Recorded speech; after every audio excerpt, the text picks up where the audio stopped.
Radio. 6 Music. You are now entering a parallel universe. And wipe your feet on the way in. Mark Riley, BBC 6 Music.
An incredible sounding record from Killing Joke. That is Love Like Blood. I'm Mark Riley, and over there we've got Bob Hughes. Hello, mate.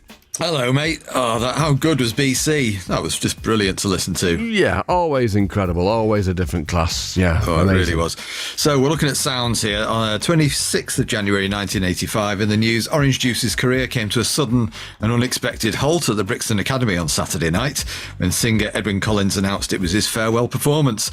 The band had gone on first at a miners' benefit, which also featured Aztec Camera, Everything But the Girl and the Wooden Tops, and while those three bands were engaged in petty squabbles over who should go on last. Thus, Orange Juice's final show was missed by most punters who were still on their way to the Academy at the time. Right. The split was officially confirmed afterwards, and Edwyn, who'd followed his on-stage announcement with a brief rendition of Rock and Roll, I Gave You the Best Years of My Life, said in a statement, the pressures of being the leading member of possibly the best group in the country, if not the world, have finally taken their toll. He's expected to resurface in a new setting before too long, which of course he did. But, I was just wondering, I don't know whether you've seen any of the, there's a TV show on at the moment about Jim Moir.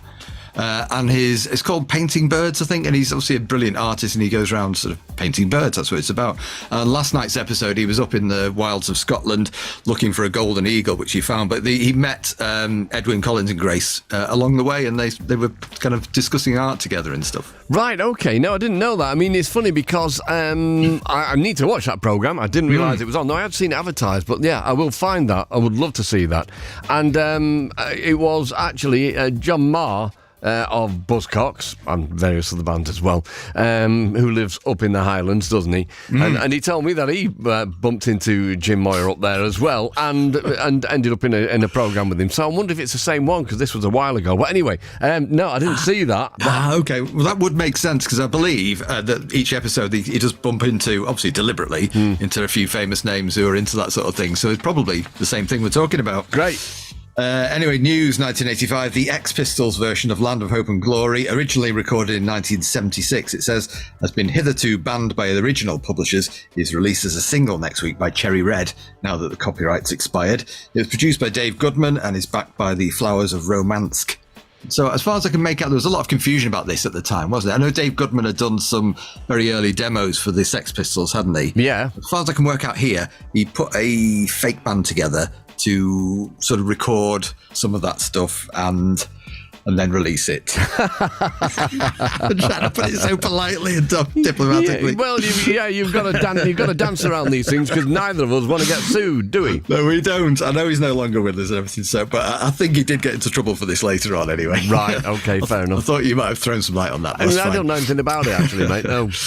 Duran Duran bassist John Taylor and guitarist Andy Taylor have taken time off to set up an extramural group called the Power Station with singer Robert Palmer and Chic's drummer Tony Thompson.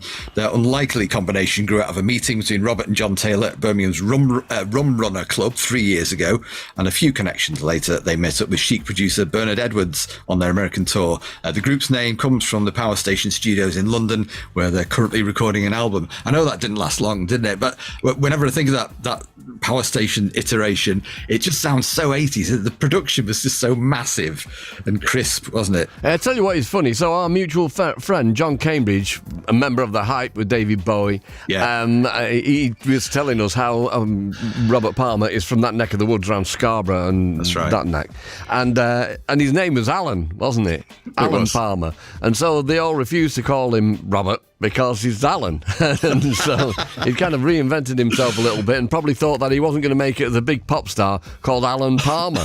And who knows, maybe he's right. Very possibly. Yeah, parallel life going on there. Also, John's playing this weekend as well, isn't he? He is. John Cambridge, yeah, at the Sun Inn, locally. When you say locally, that's Beverley, isn't it? It's local to you. To Beverley. It's not local It's to very me, local. mate. Just down the road here, mate. Miles away from me. Oh, it's splitting hairs. Anyway, also in the news, Simon Le Bon was overheard in an exclusive Covent Garden Hairdressers last week saying that Duran Duran currently working on the soundtrack for the next Bond movie. This would be A View to a Kill, and I only mention this because my Mrs. Jane is slightly obsessed with this film. It's her favourite Bond film by a mile, and I think she saw it at the time, at the pictures, about 8 times. Right, okay. And I mean, to be fair to Duran Duran, it's a pretty decent pop tune, that. It is. It was. I think it wasn't it Roger Moore's last as well, and it's probably famous, I think, for being. Go on.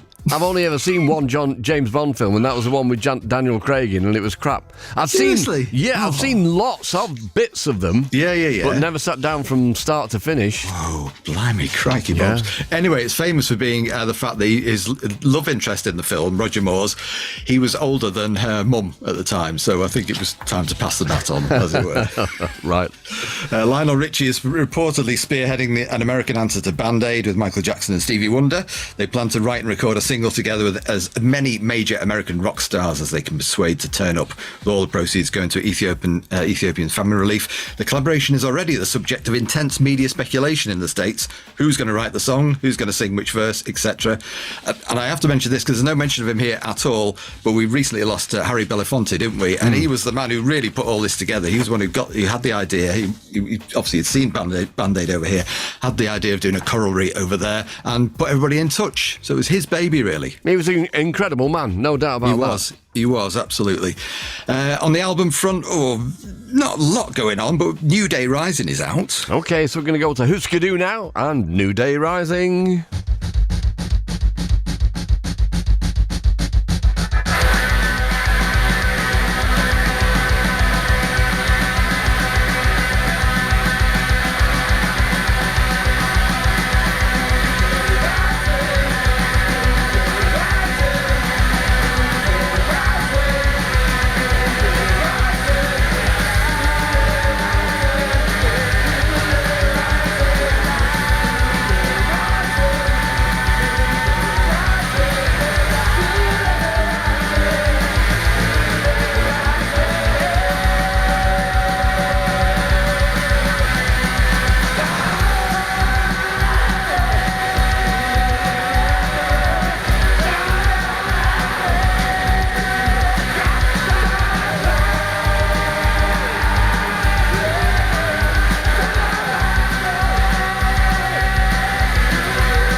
I enjoyed listening to that. Hooskadoo and New Day Rising. Mark Riley here until 9 o'clock by the skin of my teeth. All right, cards on the table. We had to run out and have a photograph taken with Hooskadoo. I was really hoping you were just going to leave it in the air, Bob, and say, oh, what we're going to play next? And I was going to say Pearly Dewdrops Drops by Cocktail Twins because it's twice as long, but you did the right job because it was supposed to be Hooskadoo next and you're a professional broadcaster. So, mate, I've never seen you move so fast. No. That was a joy to, well, I'm going to say, well, not quite a joy to watch, but you know what I'm saying. Absolutely. You know what I'm saying. All right, sounds 26th of January 1985. Hold on to your original copies of John Fogerty's Centrefield, all 60,000 of them, because after an exchange of legal correspondence, Fogerty has agreed to record a new vocal track on Zance Can't Dance as Vance Can't Dance, with Z's at the end, because the less than flattering description of its main character is fairly similar in name to Saul Zance, the chairman of Fantasy Records, for whom Fogerty once recorded when leader of Creedence Clearwater Revival. CCR and Mr. Zance have had previous legal tiffs, and now Fogerty has decided to trade his past for his future by stopping any claim for back CCR royalties. This was a notorious story, this, wasn't it? Am I right in saying that John Fogerty had other kind of legal wrangles along the way? I think he did. I believe he did. It was a recurring theme, wasn't it? I mean, It wasn't in a and out very of the happy band. existence for him, was it? Because, I mean, didn't he fall out with his brother and all that? He did, yeah, and sort of other band members and everything. But when you consider how huge, like, Creedence were at one point, they were bigger than the Beatles, weren't they, in sort of 1970, selling more records anyway. And he had to take a view on all his royalties for quite some time on that. Right. News in the TV and film listings, 2 landmark films clashing on the same night. On Channel 4 at 11:15, there's Eraserhead. John Nance plays Henry Spencer, the father of a premature inhuman baby. Charlotte Stewart plays his girlfriend Mary. Made in Black and White was the first feature directed by David Lynch, who went on to make Elephant Man and Dune. Weird and compulsive watching, it says. But over on ITV at 11:30, The Wicker Man. Story of life on Summer Isle, a remote island off the west coast of Scotland, where the locals still practice pagan rituals to ensure a good harvest. A very convincing plot with one hell of a twist at the end, it says. I know. What would you have watched? Oh, you know, if it was a clash, to be honest, I would have watched The Wicker Man, but I did love Eraserhead. I remember got to see it at the Arban Cinema in Hume when it came out, and obviously completely bewildered by what had gone on and what I'd just seen. But it was one of those things that you wanted to see it again just to try and get to grips with it a little bit, and then you come to the conclusion that he is just playing with your mind. All the little figure by the radiator and the baby in inverted commas, and there's that bit where they're all sat around the table, isn't there? And the dad of his love interest goes there. What do you know, Henry? And they all just sit there looking at each other. It's just a bizarre experience, isn't it? It's so disturbing. The first time you watch that, I can't imagine what that was like at the cinema, but first time you watch that, it's such a disturb, because you can't compare it to anything you've seen before. You know? That's the best thing about it, I suppose. But yeah, amazing. Iconic as well. I mean, the cover is completely iconic with Nance on it with all the dust around his big hair and all that. Amazing. Yeah, genius. Various things going on. The Ramones interviewed by Bill Black. Their new album is Too Tough to Die, which the Ramones all seem to be in agreement. It's their best since Rocket to Russia. Right. Says here. And then there's a feature on the opposite page about Andy Partridge. So at this point, he's no longer touring, because obviously he had this illness that prevented him from touring. He hated it. He had stage fright. And he's just dispensed with XTC's manager, who's in a bit of a dispute with legally. And there's a new album out, The Big Express, which he hopes will finally give the band their just desserts. Then he gets onto the subject of humour in music and how really it's kind of he feels it's played against them. So there's not enough of it for a start, and people seem to view it as a negative. He said, "This is what really hacks me off. People think we're not serious about what we do. People say, I can never take that band seriously. They say there's too much humour in our music. How many times a day do you laugh?" He says, "You must laugh at least 100 times a day. So to leave that out of music is to deny that humour is a part of life," which is a fair comment. And I did have a similar discussion recently with, I'm obviously not name dropping here, but with Sparks, about the same thing. The fact that obviously the music's always been like laced with humour, and the fact that critics really kind of took not offence, but they kind of took umbrage at that in the very early days. I can't remember who, but somebody said that to me recently. Oh yeah, Sparks, it's always a bit flippant, you know. And I'm like, oh come on, they're playful, and you've got to keep. They've been going, off and on with a couple of different names since about 1967. So you've got to keep yourself interested, and you're not going to write about politics for all that length of time, are you? That would be really, really dull. So yeah, and again, XTC, playful, right? It wasn't a comedy band, were they? Not at all. Nothing wrong with playful. A new album front, The Milkshakes. They came, they saw, they conquered. Reviewed by Spike Summer. Just how long The Milkshakes can continue to release great albums at such a phenomenal rate is impossible to say. But one thing's for certain: as long as they don't let the standards slip, they'll be very welcome indeed. And he's carried on. Are we carrying on? We'll carry on, Bob, I think. Yeah, we'll just get one more tune in before the end of the programme. Right, okay, mate. One thing for certain, as long as they don't let the standards slip, they'll be very welcome indeed. And of course, Billy's still at it, isn't it? At the same rate of knots, and with the quality control as high. Oh, yeah, I mean, it's just impossible to keep up with the Wild Billy. In fact, on the new programme that we've got starting on the 5th of June, Billy's recorded 3 new tunes for us as well for that week, So he just never stops, does he? Incredible. No, and he's been painting and all that. So, yeah, incredible, man. Yeah, he is remarkable. And then the review finishes by saying, "They came, they saw, they conquered," holds within its grooves 15 new numbers from the men with the golden guitars, including such priceless pieces as Little Girl, Bo Diddlius and Don't Destroy Me. And on the reissue front, you've got the Zombies self-titled debut. It says, after a flying start with She's Not There, the Zombies struggled to maintain any chart consistency, despite Rod Argent's songs and Colin Blunstone's husky stroke sweet voice. They were probably too clever for their own good. In an era dominated by strident guitars and drums, they persisted crafted with artful, minor key pop songs embellished with keyboards and sprightly rhythms. 60s version of Aztec Camera. The superb Is This the Dream should have opened a whole new direction. Unfortunately, Decca was still busy publicising the fact they had a lot of O-levels between them and they hadn't had a clue how to handle the band. Ouch. This is...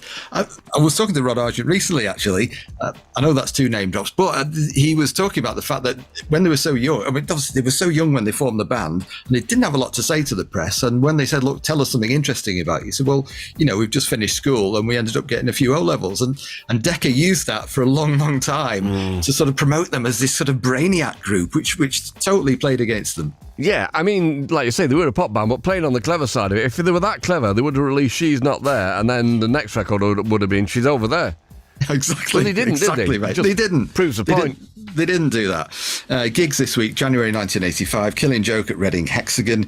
You've got the Nightingales at Ziggy's in Plymouth, supported by Ted Chippington, of course. Leonard Cohen at Birmingham Odeon. You've seen him, haven't you? You saw him? Saw him at the Ritz in New York in about 1988, and it was fantastic. Then I saw him at the Opera House on the last tour that he did, which I found a bit tiresome, if I'm honest. Okay. He introduced the band about 40 times. I don't know what that was about. I don't know if it was a 2-hour set and he had to fill some, but some bits of it were great. But yeah, I didn't enjoy that quite so much. All right. The Last Poets at London Shore Theatre. Frankie Goes to Hollywood at Glasgow Apollo. Back together again now, aren't they, for Eurovision, I believe?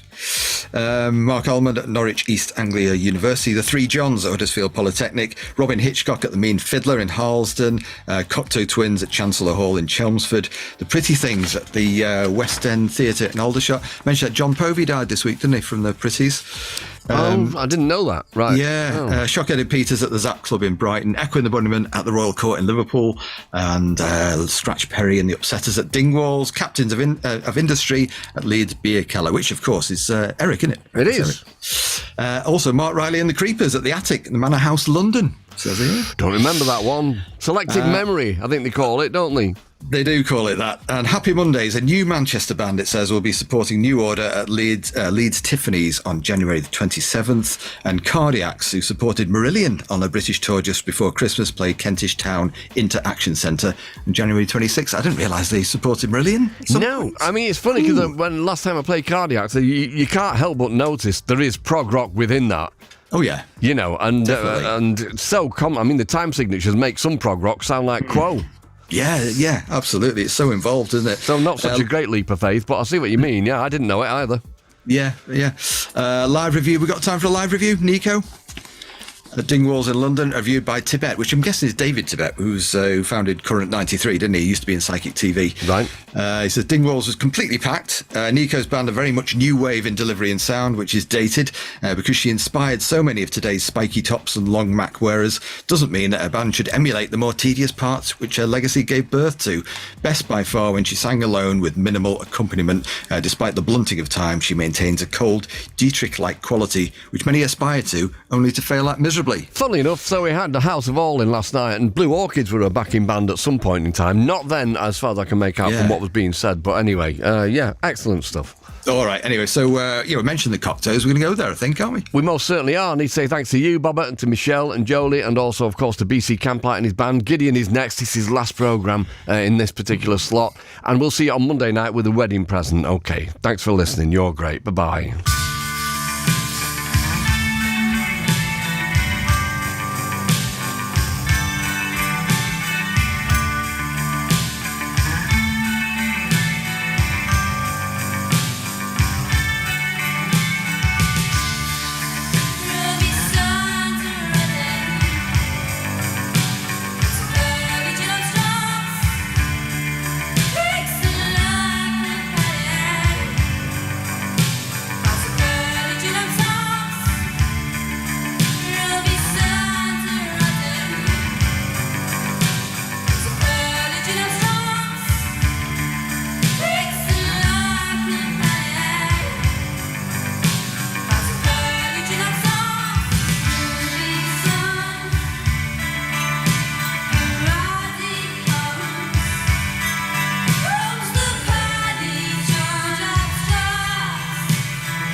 Prepare to exit the parallel universe. Mark Riley, BBC Six Music. And shut the door on your way out.